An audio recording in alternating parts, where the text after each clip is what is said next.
Hi friends, मैं राजेश आप सभी को आपके अपने YouTube channel unique math with Rajesh sir पर स्वागत करता हूँ।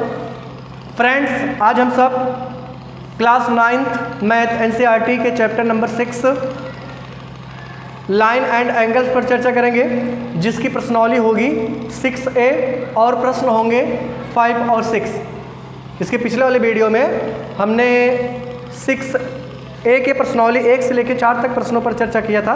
अगर आपने उस वीडियो को नहीं देखा है तो आप प्लेलिस्ट में जाइए, वहाँ पे मिले होंगे। और एक बात और फ्रेंड्स, अगर आप वीडियो पे नए हैं तो आप वीडियो को सब्सक्राइब और शेयर ज़रूर करें, ठीक है। और ये एक्सरसाइज जो है ये बहुत इम्पॉर्टेंट है। सो गाइस, इस पर हम कंसंट्रेट होकर देखेंगे। प्रश्न है कि आकृति में POQ एक रेखा है। हालांकि क्वेश्चन में बुक में फिगर बना के दिया था, लेकिन हम क्वेश्चन पढ़ के फिगर बनाएंगे तो ज़्यादा इफेक्टिव होगा, ठीक है। तो कहता है आकृति में POQ एक रेखा है, किरण OR रेखा PQ पर लंब है, ठीक है। किरण OR रेखा PQ पर लंब है। किरणों OP तथा OR के बीच एक क्या है? OS अन्य किरण है। OS एक अन्य किरण है, अन्य किरण है। सिद्ध कीजिए कि ROS equal to half angle ROS minus POS, ठीक है। तो चलते हैं, पहले हम फिगर पर ड्रॉ करेंगे। क्या है? POQ एक रेखा है। तो सबसे पहले आप यहाँ रेखा ड्रॉ कर लीजिए, इसका नाम होगा POQ। P यहाँ कोई एक नाम दे दीजिए O, और इसका नाम क्या होगा? Q, ठीक है। ये कहता है कि POQ एक रेखा है, हो गया ना इतना। अब कहता है OR रेखा PQ पर लंब है, यानी OR यहाँ है, ऐसे आप यहाँ से ड्रॉ कर लेंगे। OR ये जो है वो किस पर लंब है? इसका नाम है OR। ये OR जो है वो PQ पर क्या है? लंब है। हो गया। लंब का मतलब है PQR के साथ वो 90 डिग्री का एंगल बनाएगी। आगे कहता है कि किरणों OP ये है और OR के बीच एक अन्य OS किरण है। मतलब यहाँ एक अन्य कौन है? किरण OS है। इसको हम OS ऐसे नाम दे देंगे, OS, ओके। ये हो गया। अब कहता है कि सिद्ध कीजिए कि ROS यानी ये एंगल ROS, ये वाला जो एंगल है वो हाफ होगा किसके डिफरेंस से? QOS। Q कहाँ है? QOS minus POS। इसके हाफ में, इसके ये वाला एंगल और इस एंगल के अंतर का क्या होगा? हाफ होगा, ठीक है। तो सबसे पहले यहाँ लिख लेते हैं सिद्ध क्या करना है। चलिए सॉल्यूशन में देख लेते हैं। हल में क्या सिद्ध करना है आपको, नोट कर लीजिए। पहले सिद्ध करना है, या ऐसे लिख लीजिए कि दिया है। क्या लिख लिए?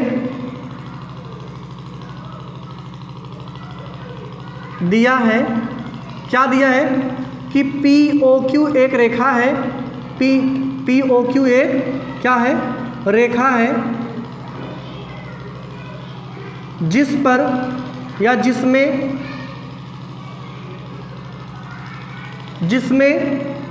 OR जो है वो क्या है? लंब है किस पे? PQ पे, ठीक है। बस में कि OR जो है वो OP पे क्या है? लंब है। तथा बस इतना। अब यहां करेंगे सिद्ध करना। अगली हेडिंग होगी सिद्ध करना है। क्या सिद्ध करना है? कि एंगल ROS, देखिए एंगल ROS इक्वल टू क्या है? Half angle QOS minus POS। ये आपको प्रूव करना है, ठीक है ना। तो चलिए चलते हैं। सबसे पहले ये देखेंगे कि आपको दे रखा है कि ये OR जो है PQ पर लंब है, जिसका मतलब है ROQ बराबर होगा ROQ के, दोनों 90 रेंज के होंगे। तो आप यहाँ लिखेंगे कि किरण OR लंब है PQ पर ना। OR जो है वो लंब है PQ पर। अतः इसलिए कौन कौन से दो एंगल सेम होंगे? एंगल आर ओ पी बराबर होगा एंगल आर ओ क्यू। भाई अगर इसको थोड़ी देर के लिए ना देखें तो ये देखिए क्या है, ओ आर जो है इस पे लंब है, तो इसका मतलब ये दोनों कोण क्या होंगे, 90 के भी होगा 90 के भी होगा, ठीक है ना। तो आप क्या लिखोगे, अतः एंगल आर ओ पी बराबर क्या होगा आर ओ क्यू के, ये दोनों क्या होंगे 90 डिग्री के होंगे। इतनी बात समझ, कोई दिक्कत नहीं ना। चलिए अब चलते हैं। अच्छा हम यहाँ से लिख रहे हैं एंगल आर ओ एस की बात करें, sorry angle R O P की बात करें, एंगल आर ओ पी, ठीक है, ये वाला एंगल आर ओ पी ये क्या होगा, इसको हम लिख सकते हैं। अच्छा बताइए, अगर हम पूरे एंगल में से इस एंगल को निकाल दें, इस पूरे में से आर ओ पी में से अगर हम इस वाले एंगल को निकाल दें तो कौन बचेगा, आर ओ एस बचेगा कि नहीं, बिल्कुल बचेगा। तो यहाँ आप लिखेंगे आर ओ एस, ये जो आर ओ एस है, ये वाला आर ओ एस है, वो किसके बराबर होगा, इस पूरे में से इसको अगर निकाल दे तो मिलेगा। तो पूरे एंगल का नाम क्या है, आर ओ पी, ठीक है, आर ओ पी। इसमें से मुझे किसको निकालना है, इस वाले एंगल को, इस छोटे वाले एंगल को, जिसका नाम होगा S O P minus S O P, S O P. कितनी बात समझ, इसको हम इक्वेशन फर्स्ट बना लेंगे। नहीं बात समझ, फिर से एक बार समझिए, या ऐसे ये जो है आर ओ एस जो है, ये पूरे एंगल में से अगर हम इस वाले एंगल को निकाल दें तो मुझे क्या मिलेगा, आर ओ एस मिलेगा। इसको हमने लिख लिया, ठीक है ना, कोई दिक्कत नहीं आता। चलिए आगे चलते हैं।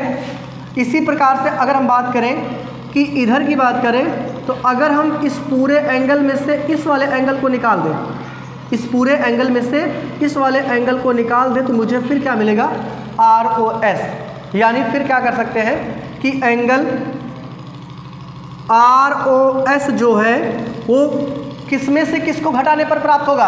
अगर हम एस ओ क्यू में से, किस में से, एस ओ क्यू में से किसको निकाल दें, अगर एस ओ क्यू ये पूरा बड़ा वाला एंगल, अगर इस पूरे बड़े वाले में से इस छोटे को निकाल दें, छोटे का नंबर क्या, नाम क्या होगा, आर ओ क्यू, यानी छोटे का नाम होगा आर ओ क्यू। इसको निकाल दें तो बताइए आर ओ एस मिले कि नहीं, बस में।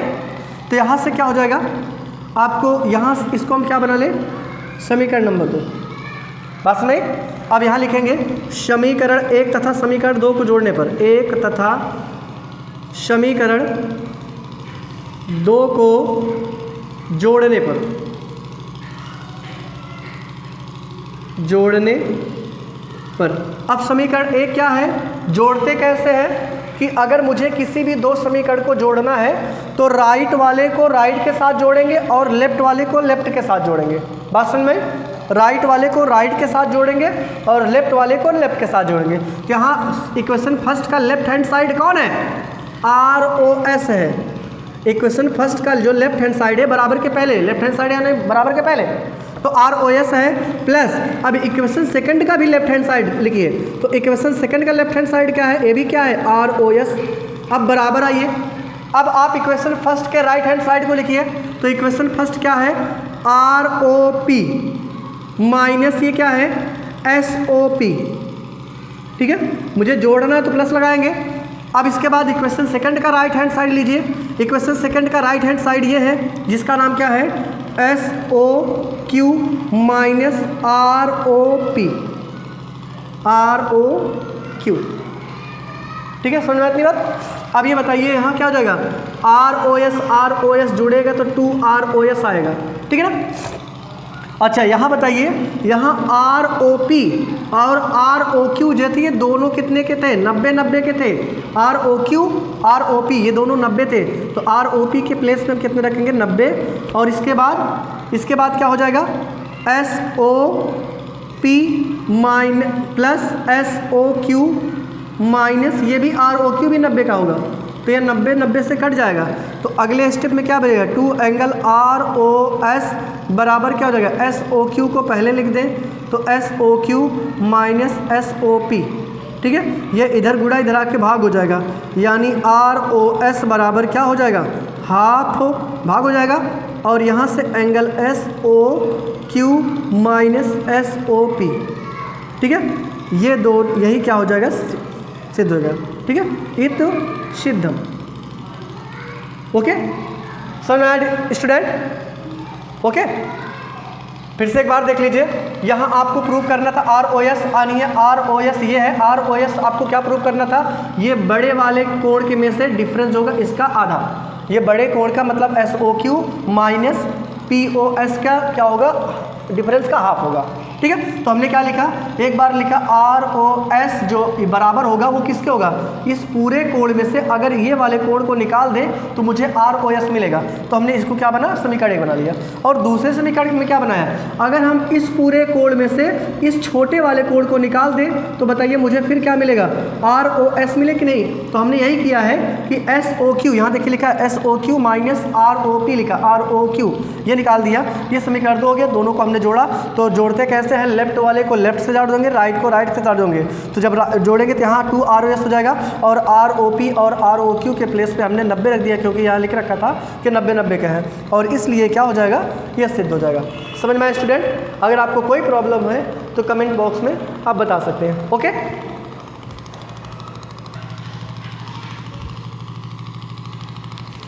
चलते हैं फ्रेंड्स, प्रश्नावली का 6वां प्रश्न है।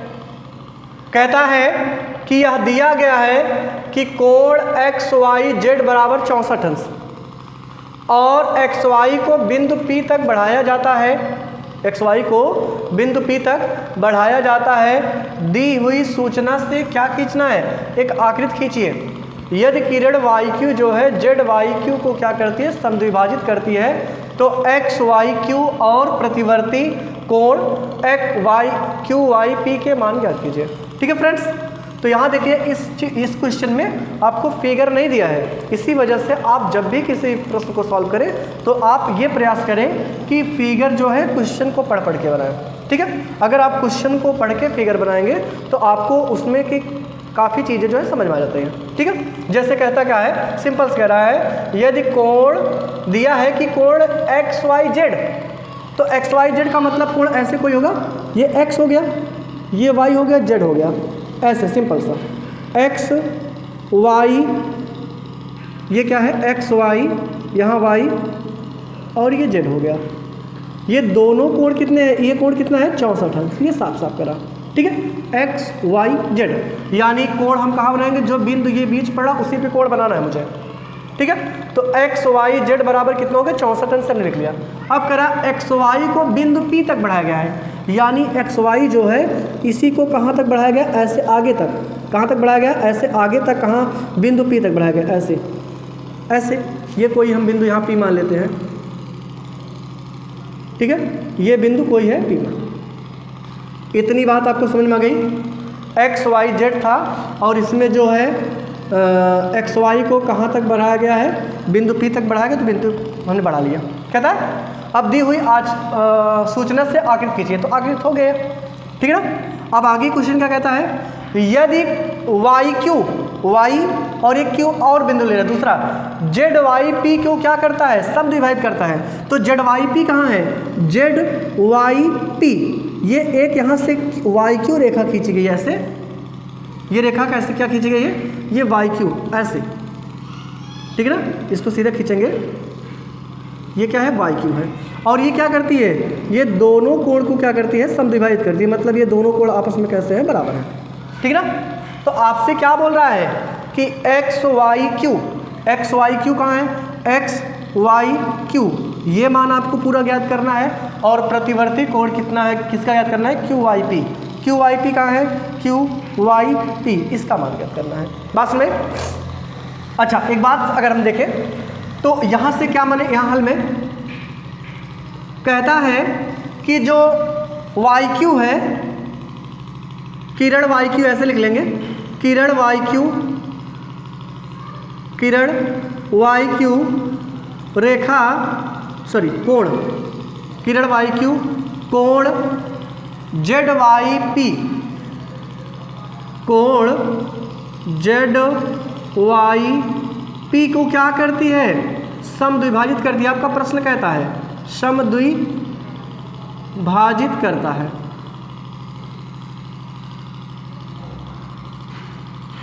ओके, ये तो करा आपको भाई कि वाई क्यू जो है वो जेड वाई को समद्विभाजित करता है। अच्छा बताइए, अगर Y Q Z Y P को समद्विभाजित करता है तो इसका मतलब ये दोनों कोण आपस में कैसे हो जाएंगे, बराबर होंगे।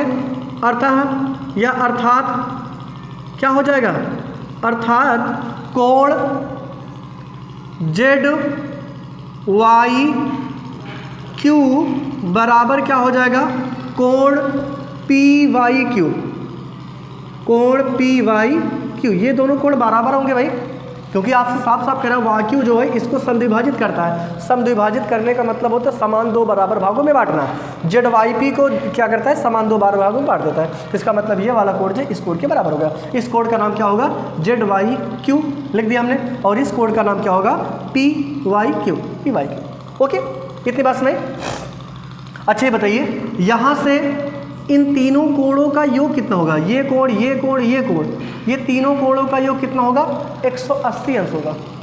कितना होगा, 180 अंश होगा। तो कैसे लिखोगे, लिख लीजिए आप कि कोण एक्स वाई जेड, मतलब ये वाला कोण, ठीक है, एक्स वाई जेड ये वाला कोण हो गया। अब इस कोण को, इस कोण का नाम क्या देंगे, जेड वाई क्यू, धन कोण जेड वाई क्यू। अब इस वाले कोण का नाम, इसका नाम क्या होगा, P Y Q, P Y Q. ये तीनों कितने होंगे, 180 अंश कोण बनाएंगे। क्यों, क्योंकि ये क्या है, एक रेखा के एक तरफ कुल कितने अंश का कोण बनता है, 180 अंश का, यानी इसे हम लिख सकते हैं रैखिक युग्म।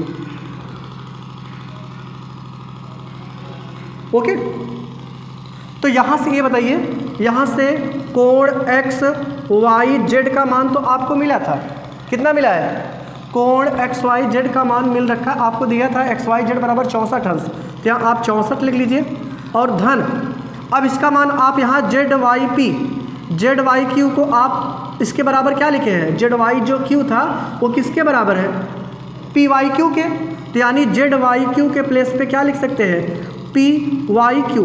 नहीं बात सुनाई, आपने लिख रखा है कि जेड वाई क्यू जो है वो किसके बराबर है, पी वाई क्यू के बराबर है, तो हमने जेड वाई क्यू के प्लेस पे पी वाई क्यू रख दिया, क्योंकि दोनों बराबर साफ साफ लिखा है।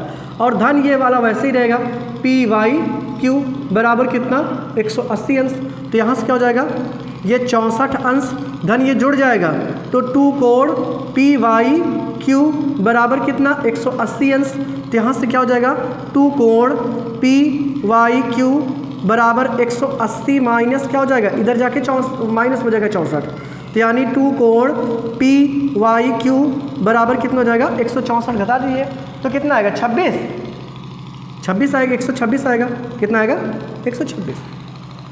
बात समझ, 126, ठीक है ना भाई, 126 नहीं आएगा, 116 आएगा, ठीक है, 116 में 4 जोड़ेंगे तो 20 हो जाएगा, और 20 7 120, ठीक है। अब इधर ये गुणा इधर आके भाग हो जाएगा, यानी कोण पी वाई क्यू बराबर क्या हो जाएगा, 116/2, यानी कोण पी वाई क्यू बराबर हो जाएगा 58 अंश, ठीक है। अब बताइए, अगर पी वाई क्यू 58 अंश का है तो इसका मतलब है जेड वाई पी भी क्या हो जाएगा, जेड वाई क्यू बराबर कोण पी वाई क्यू, ये दोनों सेम थे, और इसका मान आपने 58 निकाल रखा, तो इसका मतलब ये दोनों का मान कितना हो जाएगा, 58।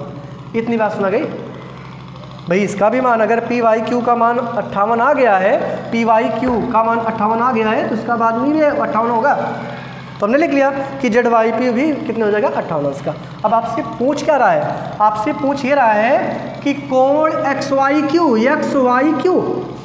ना, किसका, एक्स वाई क्यू पूछ रहा है, तो बताइए एक्स वाई क्यू में 2 कोण है, एक कोण है एक्स वाई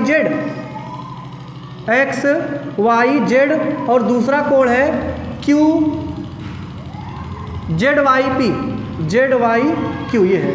नहीं बात भाई, फिर से पूछ देखिए, पूछता है कि एक्स वाई क्यू, तो एक्स वाई क्यू ये पूरा कोड, ये पूरा पूछ रहा है।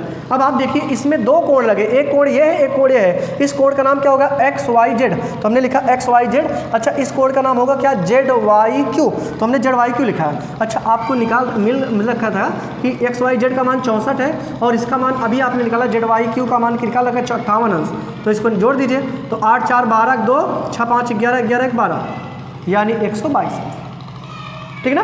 तो ये एक्स वाई क्यू का तो मान निकल गया। अब मुझे क्या करना, अभी एक कोण और निकालना है, प्रतिवर्ती कोण किसका? प्रतिवर्ती कोण क्या किसका पूछ रहा था? Q Y P, Q Y P, Q Y P. अब इसको कैसे निकालेंगे? 360 में से उसी को निकाल दीजिए। 360 में से किसको निकाल देंगे? इसी क्यू वाई पी को निकाल दीजिए, क्यू वाई पी को निकाल दीजिए। जब भी आपसे किसी का प्रतिवर्ती को पूछा जाए उस 360 में से उसी कोड को निकाल दीजिए। तो बताइए 360 और इसका मान कितना था? क्यू आई पी यानी पी वाई क्यू, इसका मान 58 आपने निकाल रखा था, तो इसको निकाल दीजिए। तो कितना हो जाएगा? 302, यानी क्यू आई पी का प्रतिवर्ती कोड कितना हो जाएगा? 302 डिग्री। ओके, तो ये अब आज आपका प्रश्नावली समाप्त होता है स्टूडेंट। आशा करता हूँ आपको समझ में आया होगा, और अगर आप इस वीडियो पर नए हैं तो चैनल को सब्सक्राइब और लाइक ज़रूर करें और बताएं कि आपको ये स्टडी कैसे लगी। ठीक है डियर, और ये जान लीजिए आपके क्लास 9th का एकदम बेस है, ठीक है, और यहाँ से ज़्यादा क्वेश्चन उठाए जाते हैं। तो आप इस पूरी वीडियो को ज़रूर देखें। अगर आपने इसके पहले वाली वीडियो को नहीं देखा तो आप वहाँ चैनल पे जाएंगे, प्लेलिस्ट में जाएंगे और प्लेलिस्ट में वहाँ पूरे एक्सरसाइज का क्वेश्चन टू क्वेश्चन बनाएं। ठीक है फ्रेंड्स, धन्यवाद फ्रेंड्स।